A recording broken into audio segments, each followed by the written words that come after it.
مسجد نبوی کی تعمیر پیغمبر اسلام نے یہ مسجد مکہ سے اس وقت یثرب کہلائے جانے والے شہر مدینہ ہجرت کرنے کے بعد تعمیر کروائی، اور مسجد قباء کے بعد مدینہ میں تعمیر کی جانے والی یہ دوسری مسجد تھی۔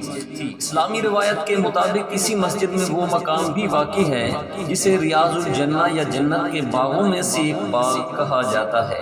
صحیح بخاری میں ابو ہریرہ رضی اللہ تعالیٰ عنہ سے منسوب ایک حدیث کے مطابق پیغمبر اسلام نے کہا تھا کہ میرے گھر اور مسجد نبوی کے منبر کے درمیان ایک جگہ جنت کے باغ کا ٹکڑا ہے۔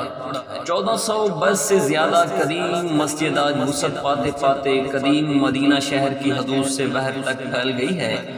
اور وہ سارا علاقہ جو اسلام کے ابتدائی دور کا شہد ہے اب اس کا حصہ بن چکا ہے۔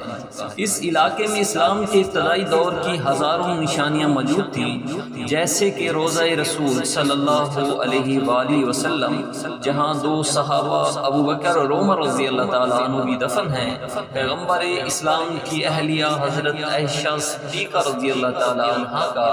حجرہ مبارک، پیغمبر اسلام کی دیگر بیویوں کے مکانات گزشتہ صدیوں میں مسجد کو دی جانے والی وسعت کے نتیجے میں اب اس کے اندر آ گئی۔